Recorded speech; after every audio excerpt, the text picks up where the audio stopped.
Hi everyone, welcome back to the channel. आज मैं English class 12th NIOS का एक क्वेश्चन पेपर लेकर आई हूँ और ये है set B. And again thanks to Saumya Singh. Thank you so much Saumya for sending this paper across to me.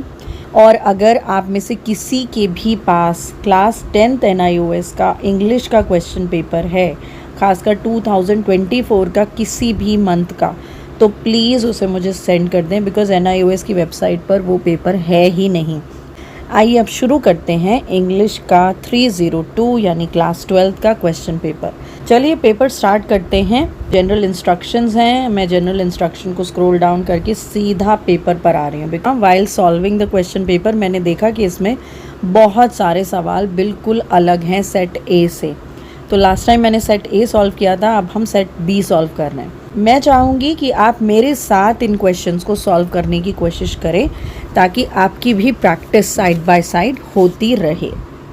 Okay, हम चल रहे हैं पार्ट ए सेक्शन ए जो कि है 14 मार्क्स का। तो पहला सवाल, what does the depths of truth, depths यानी कि गहराई। सो डेप्थ्स ऑफ ट्रूथ लीड यानी कि किस चीज़ की तरफ ले जाता है। डेप्थ्स ऑफ ट्रूथ का सबसे पहले मीनिंग है कि जहाँ लोग ट्रूथफुल हैं, लोग एक दूसरे से सच बोलते हैं, they talk to each other with truth. Now what does it lead to? It lead to first of all a heaven of freedom and a broadened mindset. तो for this I had to refer to the poem itself because ये answer आपको directly नहीं मिला था, तो इसलिए इसके लिए आपको पूरा लेसन थारली पढ़ना पड़ेगा। अगर आप सोच रहे हैं कि NIOS का पेपर 2 दिन पढ़ के कर लेंगे, हो जाएगा, इट्स नॉट पॉसिबल। आपको पूरे लेसन्स को थारली पढ़ना पड़ेगा, तभी आप आसानी से अच्छे से पेपर को सॉल्व कर पाएंगे। आप देखिए next question, why did the poet choose the road less traveled by? This is fairly simple, थोड़ा सा आसान है इस वाले से। तो less traveled by वाले रोड को पोएट ने क्यों चूज़ किया? क्योंकि वो ऐसी चीज़ें करना चाहता था which had not been done by anyone earlier. So you can say the poet choose का chose कर देंगे the road less traveled by because he wanted to do those activities. So you can say he wanted to do those activities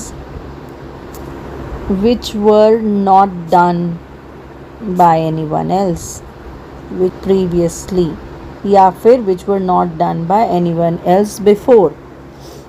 Okay, next question देखिए, ये choice वाला question है, either you do this or this. Whom are the peasants searching with the help of lanterns in the night? इस वाले से आसान ये वाला है। The peasants are searching the scorpion with the help of lanterns. मतलब peasants यानी कि farmers, lanterns यानी लालटेन की मदद से किसे ढूंढ रहे हैं? स्कॉर्पियन को ढूंढ रहे हैं। आ जाते हैं नेक्स्ट क्वेश्चन पर। इसमें कोई चॉइस नहीं है, आप देख सकते हैं। What has the poet written about in the poem My Grandmother's House? तो पोएट ने My Grandmother's House में किसके बारे में लिखा है?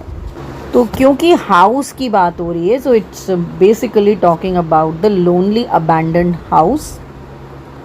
आप कह देंगे lonely abandoned मतलब जहाँ पर कोई नहीं रहता, lonely मतलब अकेला, जो कि उसकी ग्रैंड मदर का था, which belonged to her grandmother.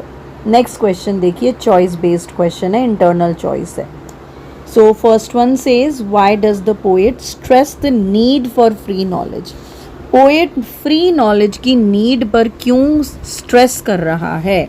क्यों कहता है कि knowledge free होनी चाहिए ताकि वो सबको accessible हो सके? क्योंकि poet चाहता है कि उसका free access हो। Poet wants free access of knowledge irrespective of caste, color, creed, region, religion, gender and so on. ठीक है, तो free access वो चाहता है। नेक्स्ट क्वेश्चन देखिए, where would have the scorpion gone? Scorpion कहाँ चला गया होगा? आपने एक लाइन देखी होगी नाइट ऑफ द स्कॉर्पियन में, वो कहता है कि दोबारा से रेन में चला गया था. So the scorpion would have gone in the rain risking his life again. ठीक है, ओके. आ जाते हैं number 5. What has the poet lost new in grandmother's house. Poet ने ग्रैंड मदर हाउस में नया क्या खोया है. उसने एक तो अपना बचपन खोया है, सो शी इज़ मिसिंग और reminiscing her childhood.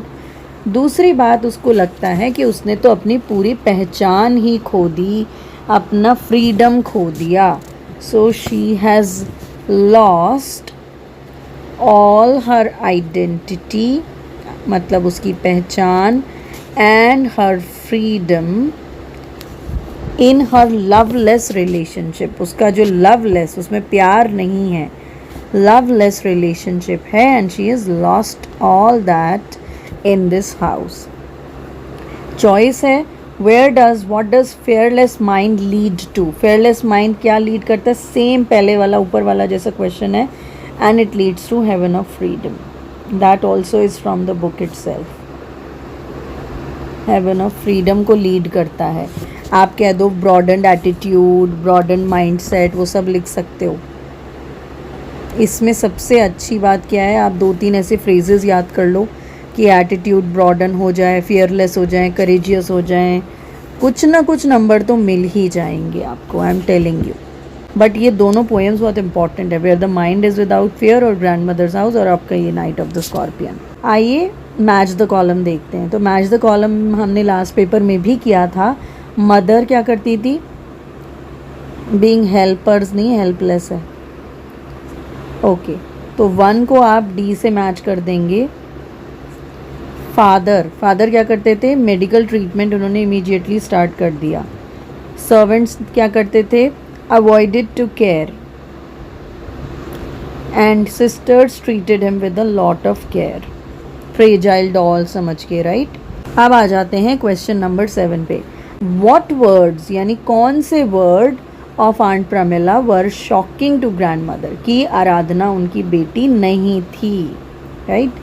Poisoned words कौन से हैं, उनका मतलब क्या है. पॉइजनड वर्ड्स क्या होते हैं, जिससे हमें किसी के इमोशन हर्ट होते हैं. ओके, आ जाते हैं क्वेश्चन नंबर 8 और 9 पर, जहां आपको एक टेक्स्ट गिवन है और टेक्स्ट की बेसिस पर 8 और 9 क्वेश्चंस. क्वेश्चन नंबर 8 में आपको आइडेंटिफाई करना है ट्रू एंड फॉल्स स्टेटमेंट. यहाँ 3 स्टेटमेंट्स आपको गिवन है. तो पहला स्टेटमेंट कहता है, according to the passage anxiety for all age group.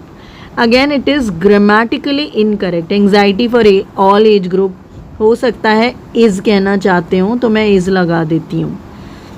तो ये सारे एज ग्रुप्स के लिए हैं. तो इसमें देखो क्या लिखा हुआ है, एंजाइटी कंटेजियस. कंटेजियस मतलब सब जगह फैलती है, इधर से उधर फैल जाती है.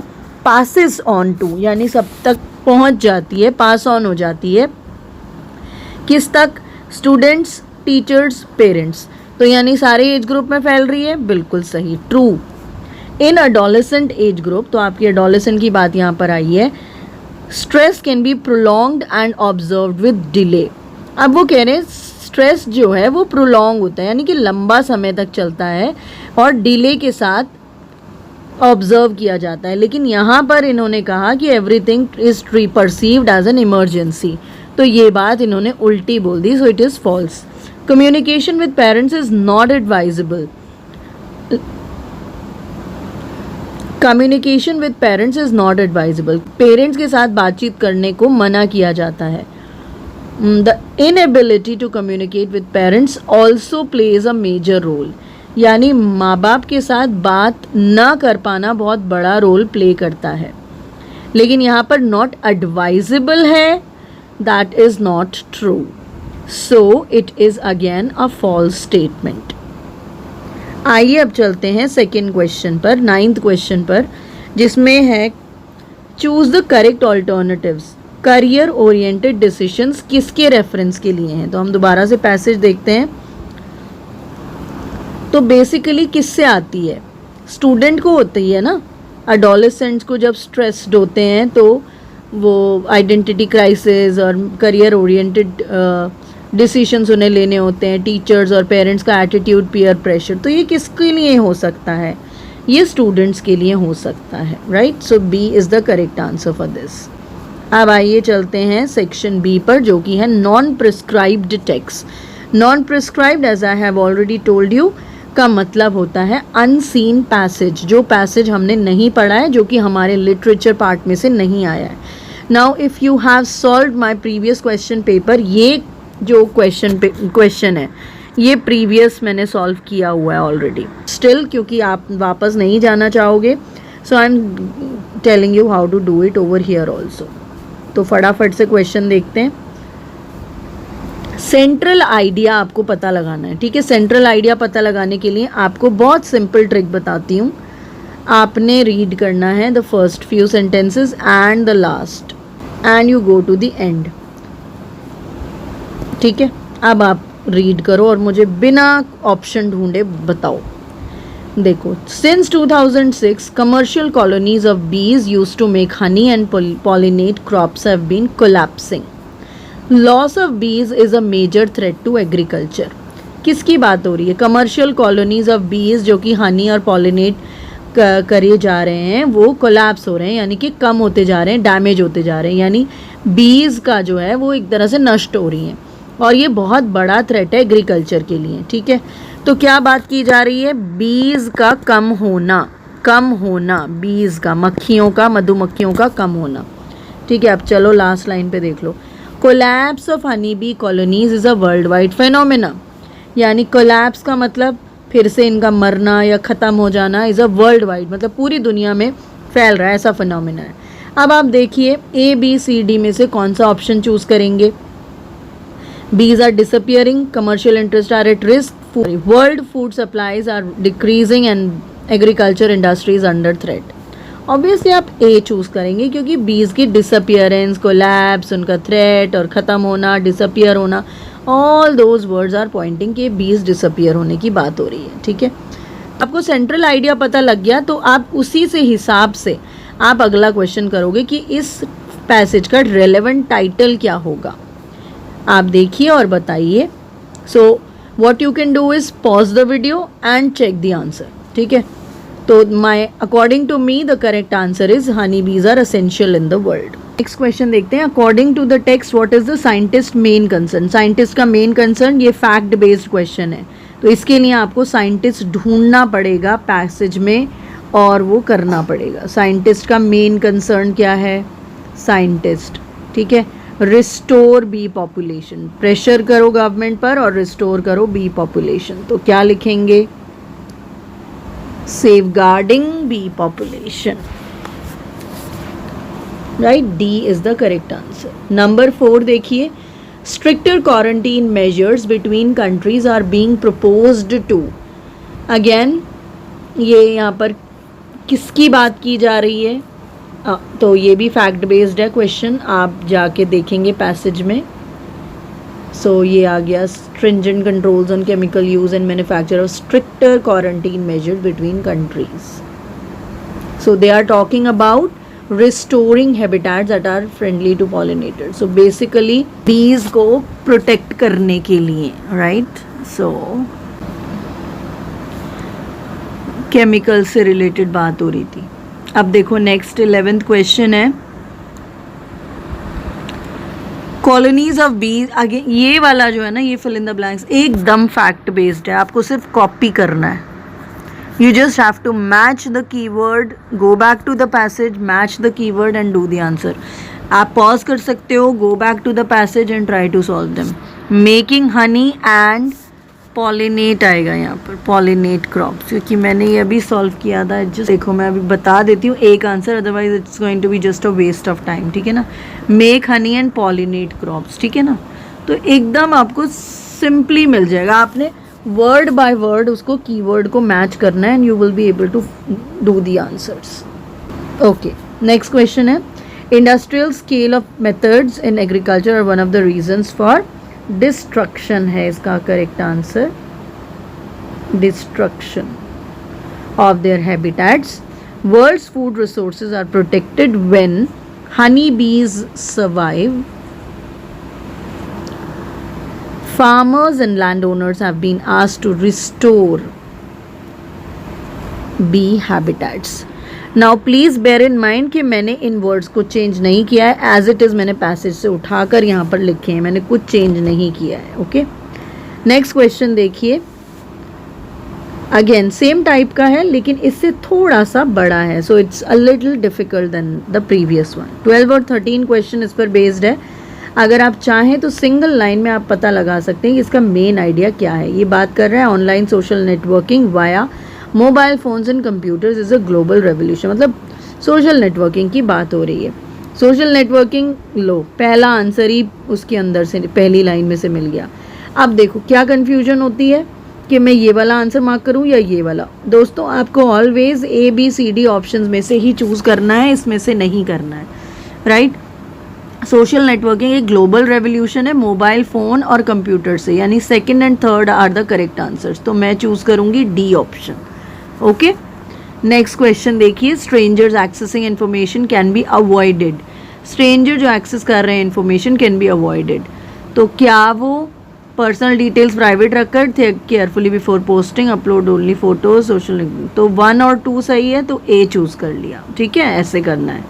आइए अब 13 क्वेश्चन देखते हैं. इसमें ट्रू फॉल्स हैं. आपको चॉइस दे रखी है एनी 5 और बीच में भी अभी चॉइस आती गई है. तो आपको क्वेश्चन के साथ साथ इंस्ट्रक्शन भी पढ़ना है कि आपने क्या क्या कितने क्वेश्चंस करने हैं. So that will save your time. People have 3 lives, ये मैंशनड ही नहीं है तो फॉल्स है. Social network always friendly never dangerous, obviously बिल्कुल गलत बात है. रिवॉल्व्स अराउंड द ग्लोब, हाँ जी रिवॉल्व्स अराउंड द ग्लोब करता है. There are ways to control sharing of personal information, yes there are ways. Personal sharing करो, आप सबसे शेयर मत करो. बहुत सारे तरीके हैं अपनी पर्सनल इन्फॉर्मेशन को कंट्रोल करने के, शेयरिंग कंट्रोल करने के. ऑलवेज कॉजेज कॉन्फ्लिक्ट, नहीं हमेशा कॉन्फ्लिक्ट कॉज नहीं करता. Up can be risky if you do not know, बिल्कुल सही, it is true. Is restricted to a single country, no, false. ठीक है, तो ये आपके आंसर्स हो गए. आप चाहें तो बैक जाइए, पॉज करिए and do it on your own. ठीक है, that will be the better way to do it. अब आ जाते हैं ग्रामर पर. ठीक है, अब एनी 3 करने, इसमें से भी ये प्रेपोजिशन बेस्ड है. तो पंडित जवाहरलाल ने, जब भी ईयर आएगा तो आप लिखेंगे इन. ठीक है. The letter was written by me with a pen, मैंने पेन से लेटर लिखा. Right. He had become wise over the years. The book is on the table, simple है. WH क्वेश्चन से फिलअप करना है. काउ ग्रास खाती है तो क्या खाती है, right. What does the cow eat. Father ने न्यूज़पेपर, तो आप पहले आंसर पढ़ेंगे फिर देखेंगे क्या आंसर दिया जा रहा है. So you will say who has taken the newspaper. ये मेरा घर है तो किसका घर है, whose house is that. We shall go to the market tomorrow, तो हम कहाँ जाएंगे, where shall we go tomorrow, where shall we go tomorrow. So we shall go to the market tomorrow.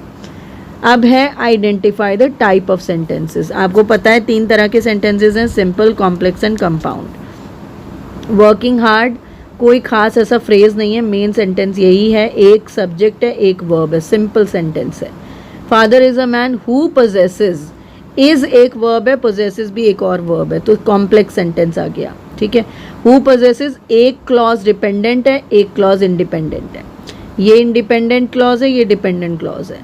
It seems that her sister, it seems that her sister, complex sentence. That आ रहा है, who आ रहा है, complex sentence. But आ रहा है, and आ रहा है, तो क्या होगा, कंपाउंड सेंटेंस. आपको एनी वन करना है, चूज द करेक्ट ऑप्शन.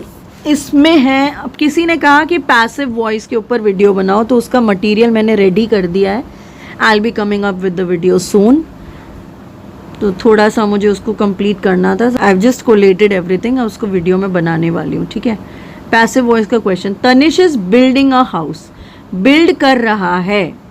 सो जब भी ING फॉर्म आती है तो आप बी के साथ ING फॉर्म लगाते हैं, यानी बीइंग लगाते हैं. अब आप इससे अपनी सर्च को नैरो डाउन कर लोगे. तो इसमें देखो बीइंग किस किस में है, इसमें है और इसी में ही है, तो यही आपका करेक्ट आंसर हो गया। अब चलते हैं नेक्स्ट पर। दे इलेक्टेड हिम कैप्टन, उन्होंने उसे कैप्टन चुना। सो उसे चुना, राइट। तो captain was elected, no, captain was elected by them, ये ठीक है दोनों, लेकिन उन्होंने उसे चुना। So he was elected the captain by them, C is the correct answer. पूरी बात हो रही है, ठीक है। अब ये वर्ब से रिलेटेड क्वेश्चन है एंड ये है प्रेजेंट परफेक्ट कंटिन्यूस, राइट। मैं यहाँ 2018 से रह रहा हूँ। I have been living here.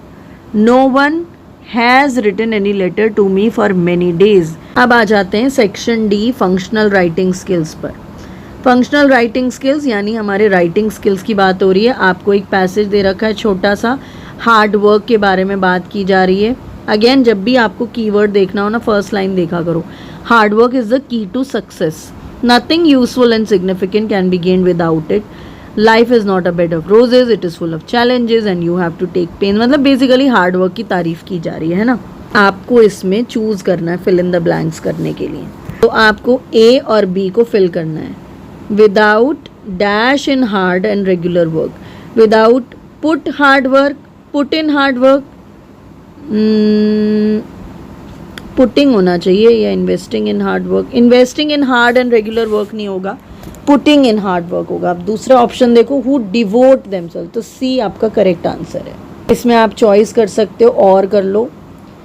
जब कोई पैसेज लिखेगा तो राइटर क्या एक्सप्रेस करेगा? अपने थॉट्स और फीलिंग्स, अपने थॉट्स और कमेंट्स अबाउट दूसरों की feelings, his thought but not his feelings, none of the above. आप अपने थॉट और अपनी फीलिंग्स लिखेंगे क्योंकि यहाँ क्वेश्चन में कहा गया है क्या, एक्सप्रेसिंग योर व्यूज़, तो योर व्यूज़ में आप अपने थॉट्स एंड फीलिंग्स लिखेंगे। आइए अब देखते हैं, थोड़ा सा ट्रिकी है, 2 मार्क का क्वेश्चन है। How to start off paragraph in article writing, in an article writing. Again grammatically बहुत गलत हैं क्वेश्चंस। अच्छा खैर, पैराग्राफ जब आप शुरू करते हैं आर्टिकल राइटिंग में तो आप कैसे शुरू करते हैं? तो आप सबसे पहले क्या करते हो, आप मेन पॉइंट लिखते हो पैराग्राफ का। So you start with the main point and then you elaborate it. So we start with the main point, that's your answer. Where is the sender's address written in the letter, sender's address कहाँ लिखा जाता है letter में? Top left corner, है ना। सबसे पहले हम सेंडर्स एड्रेस लिखते हैं, राइट।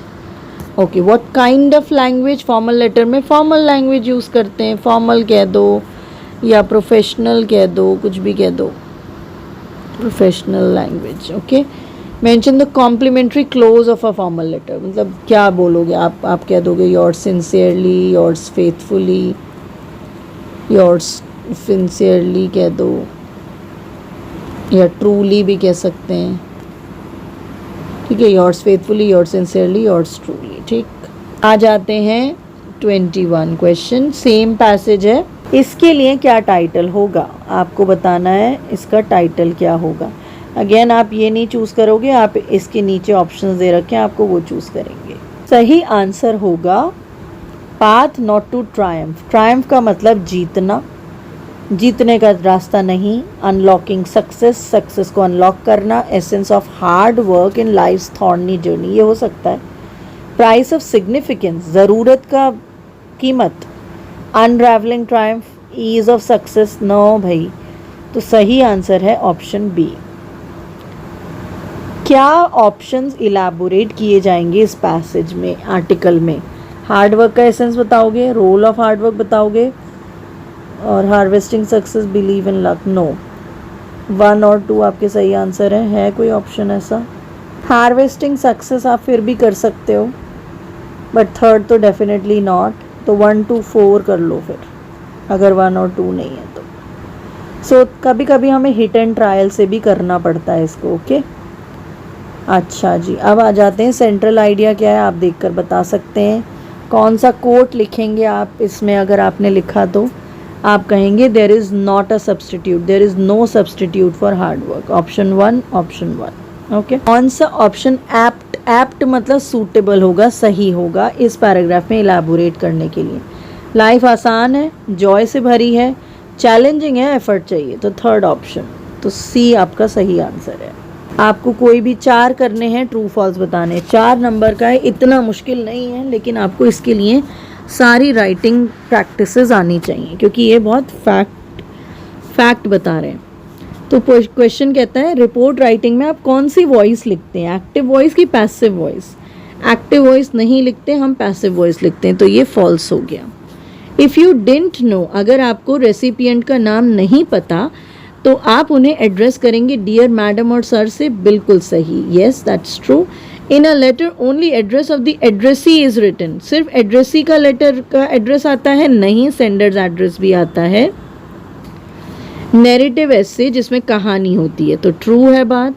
जॉब एप्लीकेशन में सिर्फ बायोडेटा भेजते हैं, नहीं, आप एक कवरिंग लेटर भी भेजते हैं। लेटर ऑफ इंक्वायरी इंफॉर्मेशन सीख करती है, बिल्कुल सही, इंक्वायरी मतलब हमें कोई इन्फॉर्मेशन चाहिए। लेटर टू एडिटर एक इनफॉर्मल अनौपचारिक पत्र है, no it is a formal letter.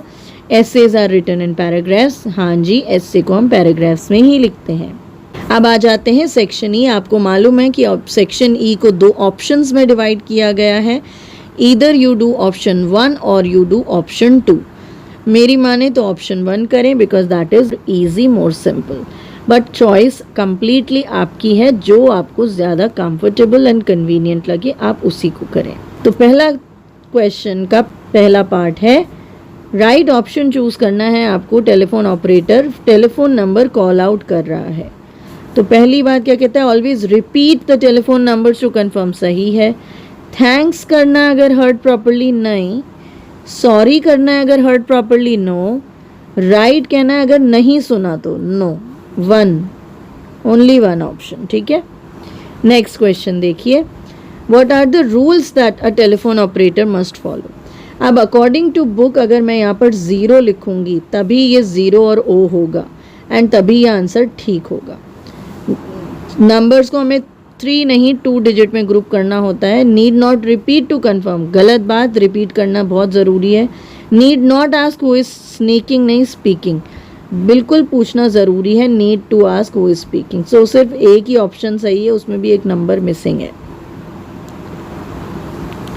Okay, आइए नेक्स्ट क्वेश्चन देखते हैं। आपको एक रिसेप्शनिस्ट और कस्टमर के बीच की बातचीत दिखाई है जहां रिसेप्शनिस्ट ने कहा येस शो योर आइडेंटिटी, जो कि रूड लग रहा है। आपको इसे रिप्लेस करने के लिए इन चारों ऑप्शंस में से कोई एक चूज करना है। अपनी आइडेंटिटी दिखाओ, yes please give me your identity card, C is the right answer. Next question देखिए, स्टडी द फॉलोइंग डायलॉग्स। आपके सामने कुछ डायलॉग्स हैं, आपको बताना है कि क्या ये टेलीफोनिक कॉन्वर्सेशन है या फेस टू फेस। तो यहाँ पर फ़ोन नंबर कहा जा रहा है तो obviously it is telephonic. Tone polite है या रूड है, तो इसकी आप किस चीज़ से बताएंगे। आप कहेंगे may I know who it is, may I know मतलब क्या मैं जान सकता हूँ कौन बोल रहा है। अगर पोलाइट नहीं होती, रूड होती तो सीधा होता हु इज़ दिस, राइट। तो ये पोलाइट टोन है, तो पोलाइट है। तो आप कौन सा चूज़ करोगे, आप चूज़ करेंगे option number C, telephonic and polite, ठीक है। आ जाते हैं क्वेश्चन नंबर 25 पर। रिसेप्शनिस्ट का रोल क्या है। मीटिंग्स रन करना, मैनेजिंग फाइनेंस, फैसिलिटेटिंग कम्युनिकेशन, ये तो डेफिनेटली है। Serving as a customer, not sure. तो मीटिंग्स भी वो रन नहीं करते, मीटिंग तो कोई और ही रन करता है, तो हम कह सकते हैं मैनेजिंग फाइनेंसेस भी है क्योंकि वो थोड़ा बहुत फाइनेंस को भी मैनेज करती है। So C is the right answer. Next question is complaints और ऑकवर्ड सिचुएशन, यानी ऐसी असहज जो सिचुएशंस हो जाती हैं तो रिसेप्शनिस्ट को क्या शो करना चाहिए, टैक्ट एंड डिप्लोमेसी। इसकी जगह चॉइस बेस्ड है। Which of the following should a receptionist keep on his or her desk to efficiently perform her job. क्या रखना चाहिए अपने टेबल पर अपने काम को ढंग से करने के लिए। Telephone directory, internal index book, all of the above करेंगे, ठीक है। 4th, ओनली 4th, ठीक है। अब आ जाते हैं उन लोगों के लिए जिन्होंने ऑफिस यूज़ चूज़ किया है, ऑप्शन नंबर 2। सो हियर आपको अशोक ट्रैवल्स को ईमेल लिखना है। आप पोस्टपोन कराने bus tickets to Nagpur, they had book for you, you will inform about the change date after 3 days। तो आप क्या बात बोलेंगे? आपने पोस्टपोन, आप चेंज डेट बताएंगे और अभी के लिए पोस्टपोन। तो D is the correct answer. Postpone reservation for Nagpur journey will inform you after regret for the inconvenience. ठीक है, नेक्स्ट क्वेश्चन देखते हैं। आप अपने इमीडिएट ऑफिसर के से मिलने गए हैं जो कि अभी हॉस्पिटल से आए हैं, आप कौन सा एक्सप्रेशन यूज़ करेंगे? आप कहेंगे how are you feeling yesterday, गलत है ये तो। हाय बेटर नाउ ये इनफॉर्मल है तो ये नहीं होगा। हाउ नाउ गलत है, फर्स्ट ही सही लग रहा है। नेक्स्ट क्वेश्चन देखिए। इंटरव्यू में जाने के लिए कैसी अपीयरेंस होगी आपकी? Casual, formal, not necessary, none of the above, formal dress. आ जाते हैं क्वेश्चन नंबर 2 पर। आपको ट्रू फॉल्स मार्क करना है। ऑर्गेनाइजेशन के बारे में जानना एक अच्छा कैंडिडेचर आपके लिए हेल्पफुल होगा, बिल्कुल सही, ट्रू है। Not necessary to be punctual, बिल्कुल नहीं, पंक्चुअल होना बहुत ज़रूरी है, तो ये फॉल्स है। Knowing the person interviewing is very important, नहीं, इंटरव्यूअर जो हमें इंटरव्यू ले रहा है उसको जानना बहुत ज़रूरी है, नहीं, उससे ज़्यादा आपको कंपनी का जानना ज़रूरी है, so it is also false. सिर्फ फर्स्ट वाला ट्रू है। नेक्स्ट देखिए, आइडेंटिफाई द रिलेशनशिप, आपने रिलेशनशिप आइडेंटिफाई करना है। यहाँ पर बातचीत हो रही है एक्स और वाई के बीच। एक्स ने कहा गुड मॉर्निंग सर, वाई ने कहा good morning Hari, I didn't see you yesterday, is everything fine? Yes sir thank you, I had been to my native place and extended a day's leave. तो यहाँ पर बातचीत तो हो रही है फॉर्मल, लेकिन कॉन्टेक्स्ट जो है वो इनफॉर्मल है, तो हम इसे शॉर्ट डायलॉग्स को, तो इस शॉर्ट डायलॉग को हम फॉर्मल कन्वर्सेशन में कंसिडर कर सकते हैं। इस क्वेश्चन में आती है चॉइस। तो अब हम चलते हैं नेक्स्ट चॉइस बेस्ड क्वेश्चन पर। पीपल यूजुअली मतलब अक्सर शॉर्ट फॉर्म यूज़ करते हैं ईमेल सेंड करते हुए। Passing on information pass on करने के लिए आप कौन सा शॉर्ट फॉर्म यूज़ करते हैं? तो आप यूज़ करते हैं FYI, जिसे हम कहते हैं for your information. Next question is true and false, आपको बताना है। Email is not a means of communication, absolutely false है। ईमेल क्विक है, ट्रू है। तो आप कहेंगे only option 2 is correct, so D आपका सही आंसर होगा। अब यहाँ तक दोस्तों हमारे जो भी ऑब्जेक्टिव टाइप क्वेश्चंस थे वो पूरे हो चुके हैं। अगर आप चाहें तो आप पार्ट बी पहले कर सकते हैं, अगर आपको लगता है कि मुझे पार्ट बी में ज़्यादा कमांड है और मैं थ्योरी बेस्ड ज़्यादा लिख सकता हूँ, मुझे रीडिंग ज़्यादा नहीं करनी है, so you can always do part B first. Anyway, चलिए स्टार्ट करते हैं पार्ट बी का सेक्शन ए। तो हम दोबारा से प्रिस्क्राइब टेक्स्ट पर आ चुके हैं, जो कि अगेन 11 नंबर का है। तो मार्क्स में कुछ खास फेयर डिवीजन नहीं है, so the choice is completely yours. वो ऐसा नहीं है कि स्कोरिंग नहीं है, it is also scoring, but yes it question थोड़े घुमा के दिए हुए हैं, क्वेश्चंस डायरेक्टली नहीं है। बुक के पीछे के जो क्वेश्चन होते हैं बैक एक्सरसाइजेस, उनमें से बहुत सारे क्वेश्चंस नहीं भी हैं। So you have to be very well prepared. आपको थरो रीड करना है। अगर आपको थरो रीड करना है तो आप मेरी NIOS का जो क्लास 12th का जो मैंने पूरा प्लेलिस्ट बना रखी है, you can always follow that. उसमें सारे लेसन्स को मैंने एक्सप्लेन किया हुआ है। अगर आप लेसन समझ लें तो आपके लिए बहुत आसान होगा पेपर करना, राइट? चलिए अब आ जाते हैं क्वेश्चन नंबर 26 पर। Answer any one of the following questions. The sense of community feelings is depicted in the poem the night of the scorpion. What binds the villagers together. अब कहा गया है कि कम्युनिटी की फीलिंग यानी एक भाईचारा टाइप से एकजुटता दिखाई गई है the night of the scorpion में। क्या विलेजर्स को बाइंड करता है? तो इसमें 3 नंबर का क्वेश्चन है। देखो, आपको एनी वन करना है, 3 नंबर का क्वेश्चन है, सो यू हैव टू सी के एटलीस्ट 2 पॉइंट तो आपने करने ही करने। तो सबसे पहली चीज़ क्या बाइंड करता है? वो सारे के सारे सुपरस्टिशियस थे, सो दे ऑल वर सुपरस्टिशियस, अंधविश्वासी लोग थे, ठीक है। दूसरी बात आप लिखेंगे उनको कुछ खास पता नहीं था, सो देयर इग्नोरेंस। इग्नोरेंस का मतलब है उनको कुछ खास नहीं मालूम था, या फिर आप लैक ऑफ नॉलेज कह सकते हैं, ठीक है। सो देयर बिलीफ सिस्टम, सबका एक ही बिलीफ सिस्टम था, इवन मदर का भी एक ही बिलीफ सिस्टम था। उसने कहा कि अच्छा हुआ मुझे काटा, इसने मेरे बच्चों को नहीं काटा, right. So what binds them together, it is their superstitious nature, it is their ignorance, it is their lack of knowledge, even the mother was also a part of it. अगर आप इसको 3 पॉइंट में लिख दोगे तो marks अच्छे से मिल सकते हैं, ठीक है। चलिए अब नेक्स्ट क्वेश्चन है, what is the role of knowledge and reason in the poems vision of an ideal society. Ideal society में नॉलेज यानी ज्ञान और रीजन यानी कि किसी चीज़ को क्वेश्चन करना, क्या रोल है इन दोनों चीज़ों का। सो हम इन दोनों का अलग अलग रोल लिख लेंगे। आप कहेंगे नॉलेज का क्या रोल है, तो नॉलेज फ्री होनी चाहिए यानी एक्सेसिबल होनी चाहिए, इट शुड बी इक्वल, बराबरी से मिलनी चाहिए सबको, right. It should be available to all, available मतलब सबको उपलब्ध होनी चाहिए। अब देखते हैं रीज़न। रीज़न क्या है, रीज़न का मतलब कि लोगों को क्वेश्चन करना आना चाहिए।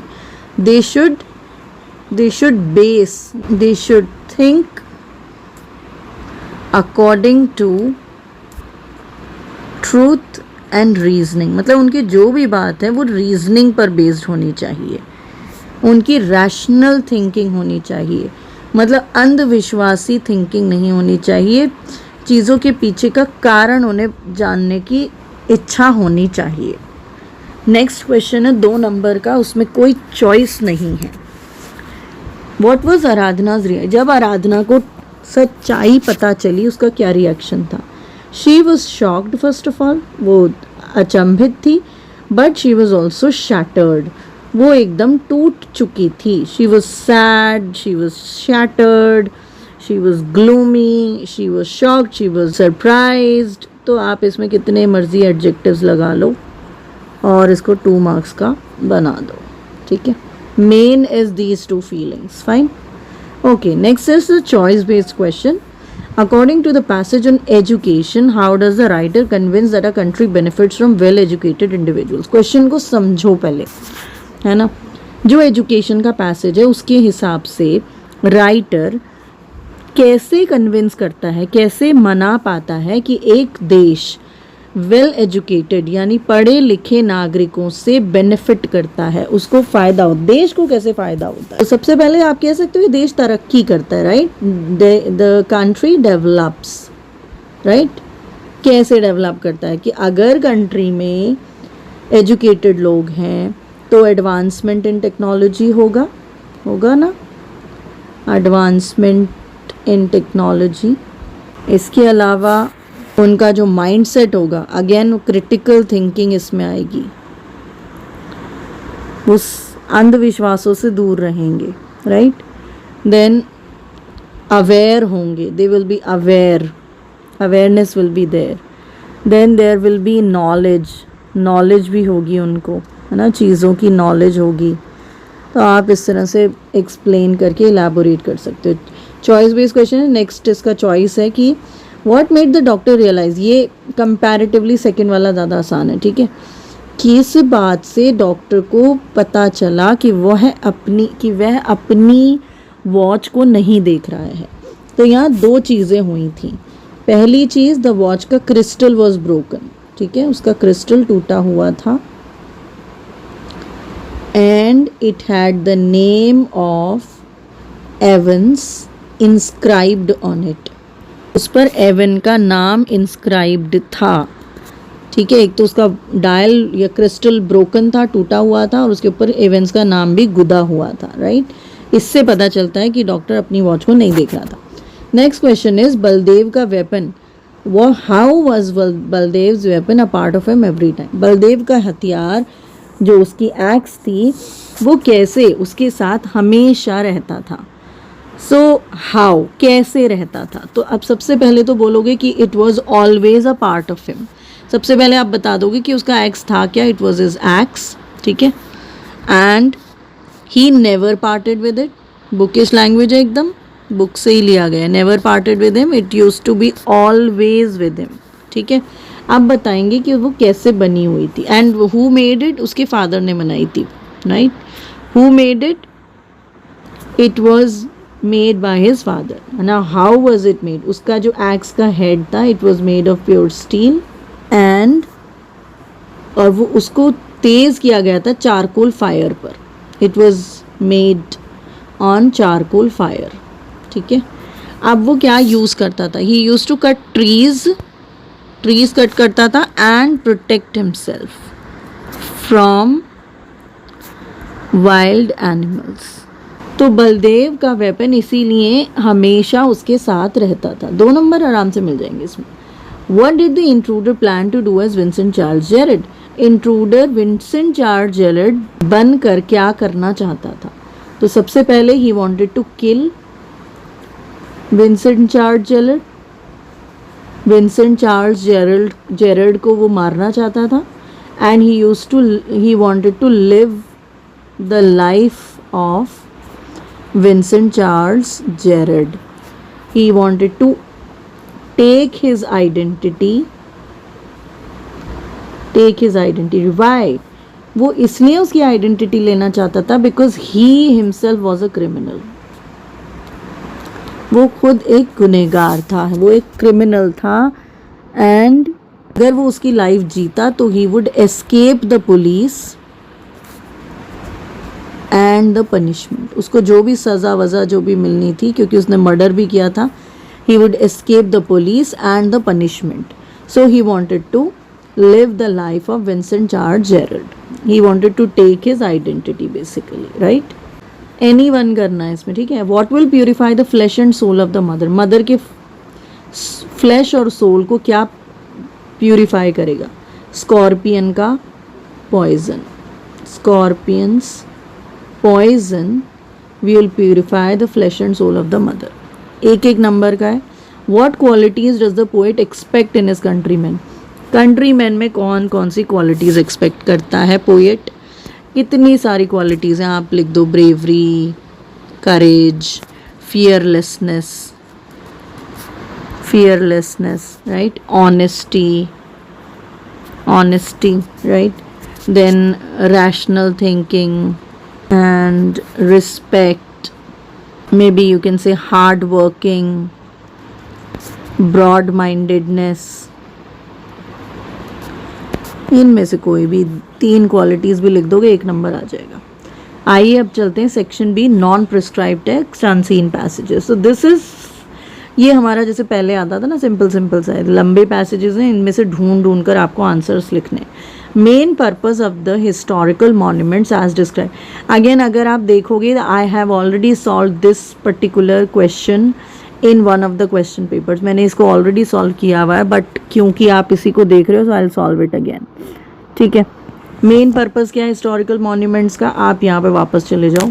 मेन पर्पस है reminder of the significant event serve करना, ठीक। नेक्स्ट, हिस्टोरिकल, अब ढूंढा कैसे? मेन पर्पस डिस्क्राइब्ड, तो ये क्या कहा? सर्व मतलब काम करना। आप देख रहे हो कितनी पैराफ्रेजिंग कर रखी है। पैराफ्रेजिंग मतलब एक वर्ड को रिप्लेस करने के लिए आप दूसरा शब्द जब यूज़ करते हो। So for this my dear friends, you have to improve your vocabulary. अगर वोकैबुलरी आपकी अच्छी होगी, आप इस पेपर को अच्छे से कर सकते हैं। तो प्रिपरेशन पहले से कीजिए, अभी एकदम से नहीं कीजिए। How do historical monuments contribute to preserving cultural heritage and educating future generation? Historical monuments cultural heritage को, यानी हमारी जो परंपराएं हैं, हमारी जो विरासत है बेसिकली, उसको कैसे संजो कर रखते हैं और फ्यूचर जनरेशन्स को कैसे एजुकेट करते हैं। तो इट्स ऑलरेडी हियर, देखो ये, ठीक है। तो यहाँ से आप आगे तक यहाँ से लिख दो, ठीक है, ये पूरा लिख देना, ख़त्म। Next, historic why are historical monuments considered symbols of human achievements? क्यों कंसिडर किए जाते हैं? वाई है तो serve as the symbols of ये सब आपने लिख देना है, ख़त्म बात, ठीक है। हो गए दो नंबर के, तो ये 2 नंबर आराम से आ जाने आपके। अब ये I have a problem with it. क्योंकि दिक्कत ये है कि ये वाले आंसर्स मिले ही नहीं हैं। वाटर तो नो वेयर वॉज फाउंड। मैंने इवन लास्ट क्वेश्चन पेपर में भी देखा था, I could not find the word replacement for water and I still am not able to find. तो मैं मेमोरियल्स को मे बी कह सकती हूँ रिमाइंडर्स, जो कि है इस पैसेज में. श्राइन्स को मैं कह सकती हूँ मॉन्यूमेंट्स, लेकिन वाटर को मैं क्या कहूँगी आई डोंट नो, क्योंकि वो इस पैसेज में मुझे नहीं मिला. राइट. नेक्स्ट क्वेश्चन देखिए. अगेन पैसेज आया है, आपको आंसर द फॉलोइंग क्वेश्चंस करने. तो ये भी इसी तरह का है सेम. Computers are रेवोल्यूशनलाइज्ड. आप इसमें चले जाओ. I think I saw it somewhere. ये देखो रेवोल्यूशनाइज. ठीक है. इसके आसपास का अपना पूरा सेंटेंस बना के लिखना है. ऐसी हवा में नहीं. 2 नंबर का तो कम से कम 2 पूरी लाइन्स में तो लिख ही देना है आपने. कंप्यूटर्स इवॉल्व कैसे हुए? स्पीड, पावर और storage. Again this question is there. देखो faster, powerful, significant, larger storage. तो सेम है एकदम बिल्कुल. एडवांस फीचर और है, चॉइस है. Equipped with, how do they enhance overall experience and productivity. ये रहा. ठीक है. नेक्स्ट देखिए, हो गया. नेक्स्ट इज आपको समरी बनानी है. अब समरी के लिए वैसे तो मैंने पूरी वीडियोस बना रखी हैं समरी राइटिंग के लिए, आप चाहें तो उसे देख सकते हैं. लेकिन मैं इसमें भी आपको यही बताऊंगी कि जब भी आप कोई समरी राइटिंग करते हैं आपको क्या करना होता है. सबसे पहले आपने पूरा पैसेज एक बार रीड करना है. ठीक है. रीड करने के बाद अगर आपको नहीं समझ में आया आप दोबारा रीड कीजिए. You read it. राइट. फिर आप इसका मेन आइडिया अपने मन में बैठाइए. आप चाहें तो लिख भी सकते हैं. मेन आइडिया बनाइए, उसको शॉर्ट करिए. शॉर्ट लिखना है, एग्जाम्पल्स नहीं लिखने हैं, कोई पर्सनल ओपिनियन नहीं देना है. तो tourism plays a crucial role in globalize society. It provides opportunities for blah blah blah blah blah. ठीक है. नाउ एज मोर है तो इसका एग्जाम्पल यहाँ पर दिया गया, so we can simply avoid it. Moreover नहीं लिखना है, ये भी नहीं लिखना है. ठीक है. नहीं, ये लिखना है. It boost local economies. नहीं, इकोनॉमिक ग्रोथ है ना, तो ये नहीं लिखने की ज़रूरत. Tourism promotes understanding and tolerance among people of different backgrounds. It raises awareness about environmental issues. By नहीं बताना है. contributes to the growth and no, leave it. Then you can talk about India's tourism. So don't give the example again. India's tourism industry provides a plethora of so and so. That's it. ये आपका summary हो गई complete. इसका choice भी है electricity. आप देखिए electricity, पढ़िए इसको, रीड करिए, मेन पॉइंट लिखिए, शॉर्ट में करिए. ठीक है. कैसे?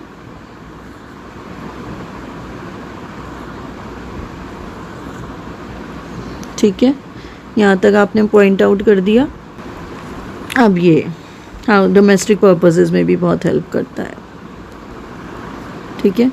It enhances our lives. That's all done. अब आ जाते हैं सेक्शन सी ग्रामर पर. आपको इनडायरेक्ट स्पीच में इसको कन्वर्ट करना है. ठीक है. तो अंजू सेड, आपने इन्वर्टेड कॉमास हटा देने हैं फर्स्ट स्टेप. सेड के बाद आपने दैट लगा देना है. अंजू क्या है? लड़की है, तो आप माई की जगह क्या लिखेंगे? Her brother. सेड है तो इसका वॉज हो जाएगा. Anju said that her brother was writing letters. I said to her you are a naughty girl. I said to her की जगह आप टोल्ड हर भी कह सकते हैं. दैट. उससे कहा तुम, तो शी. ठीक है. सेड है तो was. So I told her that, sorry यहाँ पर that आएगा, that she was a naughty girl. कितना सिंपल है. आपको anyone करना था? No, you have to do two. Okay, इसमें anyone पेयर करना है, तो यानी कि या तो ये दोनों कर लीजिए या फिर नेक्स्ट दोनों कर लीजिए. ठीक है. अब आपने कनेक्टर से ज्वाइन करना है. Sonu took a taxi because it was raining. पूरा सेम होगा, एक सेंटेंस बन जाएगा. This is the house Jagdish built it. Okay, so this is the house which Jagdish built. It नहीं आएगा. Mr. Dinesh who is my friend. Okay, so Mr. Dinesh के बाद comma लगाएंगे. Who is my friend के बाद फिर से comma लगाएंगे. Can speak 10 languages. So Mr. Dinesh who is my friend can speak 10 languages. It started raining. I opened my umbrella. As soon as. तो जैसे ही बारिश, so as soon as it started raining comma I opened my umbrella. Okay, next आपको passive form of the verbs use करना है given in the brackets any one.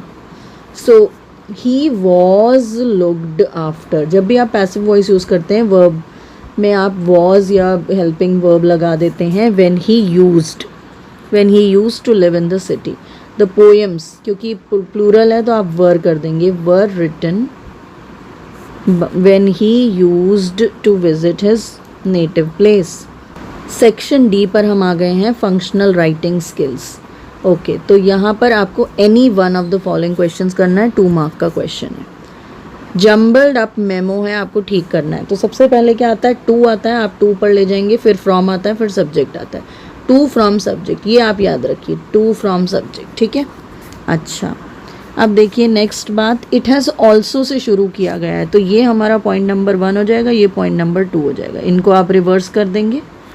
Next, guest को identity card show करना है, तो पहले identity card show कर देंगे, इसको 1 कर देंगे और इसको 2 कर देंगे। तो ये भी सिर्फ जम्बल्ड अप है, इनको ठीक करना है, क्योंकि आइडेंटिटी में जब डिटेल्स डालोगे तो बाद में डालोगे ना, पहले एंटर करोगे, तो इसलिए ये भी जम्बल्ड अप है। अच्छा, नेक्स्ट क्वेश्चन देखिए, आपने नोटिस क्रिएट करना है 30 to 50 वर्ड्स में।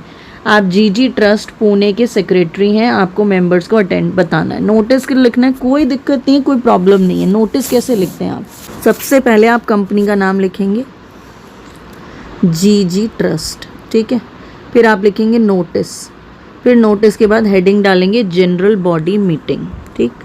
उसके बाद आप बताएंगे all the members are hereby informed that the meeting is going to be held on 14th of August at 10 a.m. in the community center behind the GG Trust main building. It is compulsory for all the members to attend the meeting. Then you write your name, या तो मीना या महेश, और उसके नीचे अपनी post secretary. खत्म बात। कितना सिंपल था। फॉर्मेट याद होगा आपको तो आप आराम से कर सकते हैं। Next question is an article writing and I guess there is या तो आप ये करें, नो 41 में आपको दोनों ही करने हैं। 5 नंबर का I don't know why there is a this thing, I think there should be a choice but I am not sure, क्योंकि और बीच में नहीं लिखा हुआ है। आप नीलू रिजॉर्ट शिमला में गए, आपने टूर रिपोर्ट लिखनी है, facilities in the school children. तो बेसिकली ये क्या है, टूर रिपोर्ट है ना। तो टूर रिपोर्ट आपने लिखनी है, कैसे लिखेंगे, अगेन आपको सेम फॉर्मेट फॉलो करना है रिपोर्ट का। रिपोर्ट का क्या होता है, आप टू लिखते हैं, फ्रॉम लिखते हैं, सब्जेक्ट लिखते हैं। किसको लिखना है, टू द प्रिंसिपल। आप हेडिंग सबसे पहले ऊपर डाल देंगे JSV पब्लिक स्कूल, ठीक है।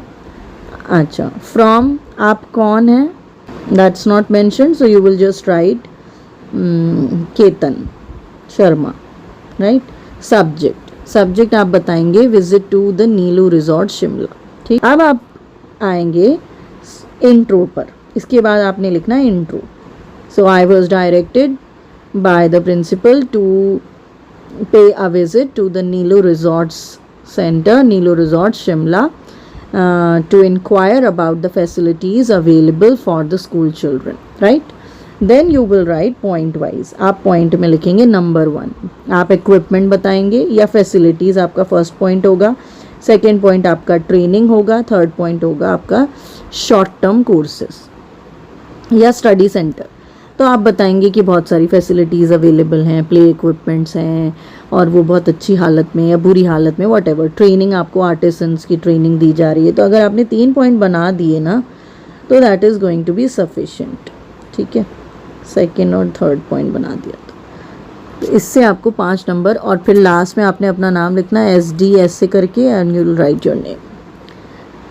तो टूर रिपोर्ट आपने लिखनी है। नेक्स्ट क्वेश्चन है, आपने एक स्लोगन पढ़ा, water is essential for life, save water save life. अब आपने आर्टिकल लिखना है save water save living beings पर, लोकल डेली 150 से 200 शब्दों के बीच, ठीक। सो सबसे पहले आपका जो मेन हेडिंग होगा वो ये होगा। आर्टिकल है तो आर्टिकल में आपको अलग अलग पैराग्राफ्स में पॉइंट को डिवाइड करना है। आप इंट्रो देंगे, एक कोट से दे सकते हैं, आप कहेंगे water is essential for life, save water save life. ठीक है, आपने ये दे दिया थोड़ा सा उसके बारे में कि water is very important for everyone, survival and all that. Then आप लिविंग बींग्स के बारे में बताएंगे कि क्या बेनिफिट होता है लोगों को, तो मे बी आप ह्यूमन बींग्स के बेनिफिट बता सकते हो फर्स्ट पैरा में। सेकेंड पैरा में आप एनिमल्स और प्लांट्स के हेल्प बेनिफिट को बता सकते हो कि कैसे पानी एनिमल्स और प्लांट्स को बेनिफिट करता है, और लास्ट पैरा में आप एक कंक्लूजन दे सकते हो। तो 4 पैरा हो जाएगा, तो बहुत इनफ है। नेक्स्ट क्वेश्चन देखिए, आपने एक लेटर लिखना है to messrs Jeevan publishing house complaining, complaint letter लिखना है। Books and by them were all damage, ask for a replacement. आप वीना है, सेक्टर इतने। फॉर्मल लेटर लिखना है, 3 नंबर का है। ओके, तो सबसे पहले आपका अपना एड्रेस आएगा, तो आप कहेंगे 12 गांधीनगर अहमदाबाद, उसके बाद डालेंगे सेक्टर 12 गांधीनगर अहमदाबाद। फिर आप लिखेंगे डेट, डेट के बाद आप लिखेंगे देयर डेजिग्नेशन। तो आप किसको लिख रहे हैं? The publisher messrs Jeevan publishing house new Delhi. ठीक है, यहाँ पे आपने लिख दिया। अब आपने लिखना है सब्जेक्ट, सब्जेक्ट क्या है? कंप्लेनिंग अबाउट डैमेज्ड बुक्स, तो डैमेज्ड बुक्स या कंप्लेनिंग अबाउट डैमेज्ड बुक। ठीक, अब आप लिखेंगे सैल्यूटेशन, सो डियर सर और मैडम, डियर सर और मैडम आपने लिख देना है। सो फर्स्ट होगा इंट्रो पैरा, इंट्रो पैरा में आप क्या लिखेंगे? I am writing in regards to the books received by your publishing house which were all damaged and asking for a replacement. आपने इंट्रो में अपना पर्पज़ लिख दिया। सेकेंड पैरा में आप डिटेल बताएंगे कि आई ऑर्डर्ड 20 बुक्स या 100 books, 80% of the books were damaged, the books were torn, the pages were torn, and they were not of good quality, they were all damaged, right? And then you will write in the conclusion para that I am asking for a replacement of good books, right? Hoping to get a positive response from your end as soon as possible. Then yours truly, thanking you, yours truly, yours sincerely, and then you will write your name Veena. That's all done. अब आ जाते हैं section E, option 1 या option 2। तो हम पहले इस receptionist का ऑप्शन कर रहे हैं। 43 क्वेश्चन, आपको एक मैसेज ड्राफ्ट करना है। नीचे देख लिया करो आपने ड्राफ्ट क्या करना है, मैसेज ड्राफ्ट करना है। ऑब्वियसली तो आप रिसेप्शनिस्ट होगे, मैसेज फॉर्म बनाना है। ठीक है, तो आप यहाँ पर मैसेज लिखेंगे।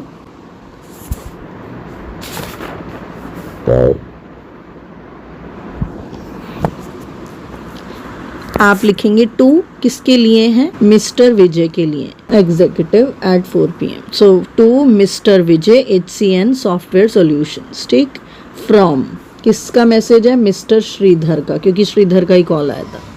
Now message, what was the message? Received by आप नीचे लिख देंगे। मैसेज क्या है? Mister Shridhar called up to inform that he would be late by an hour for the meeting, for the executive meeting at 4 PM on 16th April 2024। अब friends, जब आप date लिख रहे होंगे, डेट एंड टाइम लिख रहे होंगे, आपको ध्यान रखना है कि आप 16th अप्रैल से पहले की डेट लिखेंगे, ऑब्वियसली, है ना, क्योंकि ये 16th अप्रैल की बात है। So to be correct on the date आप इसमें 10th या फिर 4th अप्रैल 2024 लिख सकते हैं। ठीक, then you will write received by receptionist, done. अब आ जाइए, एनी वन करना है आपने, 30 to 50 words, it's of 2 marks. How do people from far of places communicate? जो लोग फार ऑफ प्लेसेस यानी दूर दराज के लोग होते हैं, रिसेप्शनिस्ट से कैसे कम्युनिकेट करते हैं? या तो टेलीफोन से या फिर ईमेल से। फाइन, रिसेप्शनिस्ट को पोलाइट और काम क्यों होना चाहिए? इवन इफ, हालांकि कस्टमर एंग्री हो, क्योंकि इफ शी इज काम and polite she can avoid, वो अवॉइड कर सकती है रिएक्टिंग डिफेंसिवली, रिएक्टिंग डिफेंसिवली मतलब डिफेंसिवली वो रिएक्ट नहीं करेगी। Also she can focus on the issue, और कस्टमर के एंगर को पर्सनली लेने की कोई ज़रूरत नहीं है उसे। एनी वन करना है आपने इसमें भी, and it is of 4 marks, right. So here you have to provide relevant information and assistance. तो मैंने ऑलरेडी एक ये ड्राफ्ट कर दिया है। इनफैक्ट ये पूरा क्वेश्चन मैंने प्रीवियस क्वेश्चन पेपर में भी सॉल्व किया है, ये दोनों सेम क्वेश्चंस हैं। तो इसका डायलॉग मैंने ड्राफ्ट कर दिया है, आप डायलॉग रेफ़र कर सकते हैं। आप ब्राइट अप्लायंसेस की रिसेप्शनिस्ट हैं, आपको कॉल आता है माइक्रोवेव के बारे में और पता चलता है कि वो ठीक से काम नहीं कर रहा है, क्योंकि आप उस चीज़ में डील नहीं करते, आप उनको रिड्रेसल का प्रोसीजर समझाते हैं। तो आपको basically relevant information in the form of a dialogue देना है कस्टमर को। दूसरा क्वेश्चन है, general manager wants you to find out all the necessary details. General manager आपसे सारी डिटेल्स फाइंड आउट कराना चाहता है ताकि वो दिल्ली पहुंच जाए मुंबई से 25 अप्रैल 2024 10:30 बजे for a training of new employees. Prepare the conversation. आपको इसमें भी कॉन्वर्सेशन, तो आप दोनों कॉन्वर्सेशंस यहाँ पर देख सकते हैं, रेफ़र कर सकते हैं। Like I said, I already did it in the last paper also. And I guess हमारा पार्ट 1 हो गया कंप्लीट। अब चलते हैं पार्ट 2 पर, जिन लोगों का ESP फॉर ऑफिस यूज़ है। तो इसमें 43rd क्वेश्चन है आपका कुछ इस प्रकार, ईमेल लिखना है आपने श्री काशीराम को, production manager of your branch office, that there will be a meeting. तो आप क्या कहेंगे, सबसे पहले अपना ईमेल आईडी, टू किसको लिख रहे हैं, kashiram123@gmail.com। फ्रॉम में अपना kaushik123@gmail.com। Subject meeting on production and sales, ठीक है, या प्रोडक्शन एंड सेल्स मीटिंग, ठीक। Then you will write dear mister Kashiram, ठीक है, dear Shri Kashiram, a meeting there will be a meeting on production and sales on 15 June 2024 at Ludhiana in the branch office located in Ludhiana. Obviously, that's all. Your presence is highly recommended. Your presence is compulsory.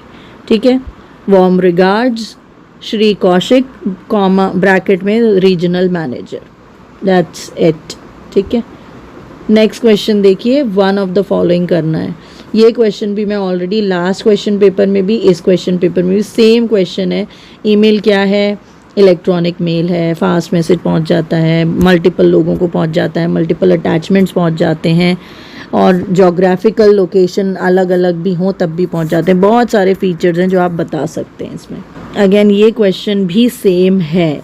आप sales executive हैं, VCR shoes Nagpur के, आपको बनाना क्या है, आपको report लिखनी है ना, आपके शूज़ क्यों सूटेबल हैं। तो किसको लिख रहे हैं आप, टू, ठीक है, टू कौन है, आप सेल्स मैनेजर को लिखेंगे, sales manager, from sales executive, ठीक है, subject survey report for VCR shoes, ठीक है।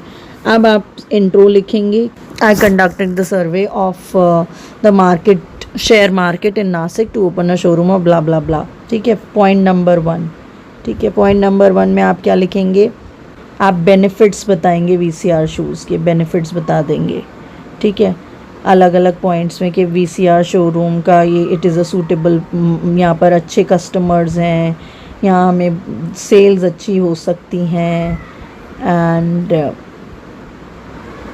There is no competitor also. Then you will give a conclusion और SD के बाद अपना नाम, ठीक है। अब आ जाते हैं सेकंड, नेक्स्ट क्वेश्चन, इसका सेकंड पार्ट। इसमें आपको टूर रिपोर्ट, हमने टूर रिपोर्ट पिछले किसी क्वेश्चन में भी करी थी, ऐसे ही आपने करनी है। अगेन टू फ्रॉम सब्जेक्ट आपने रखना है याद, किसको करोगे, श्री हरीश सिंह को, जॉइंट डायरेक्टर, ठीक है, फ्रॉम श्री जीवन शर्मा। सब्जेक्ट क्या है, जयपुर ऑफिस, ठीक है, जयपुर ऑफिस रिपोर्ट। फिर इंट्रो दोगे सबसे पहले कि I was asked to submit the Jaipur of the to visit the Jaipur office and submit a report on its functioning. Then you will write what was the thing about in different points. वहाँ पर attendance कैसी थी आपकी, NIOS की book में भी Allahabad office का, तो अटेंडेंस बता दोगे। फिर आप वहाँ पर बताओगे कैश बुक क्या क्या है, मेंटेनेंस क्या है, स्टाफ कैसे काम करता है, ठीक है। Then you will present a conclusion और उसके बाद SD करके अपना नाम जीवन शर्मा, ख़त्म बात, right. So that's all for today's lesson. I hope ये वीडियो आपके लिए हेल्पफुल होगी, एंड लाइक आई सेड, अगर आपके पास क्लास 10th का पेपर है तो प्लीज़ मुझे फॉरवर्ड कर दें, so that I can help the class 10 students also. Take care and wish you all the very best. Thank you, bye bye.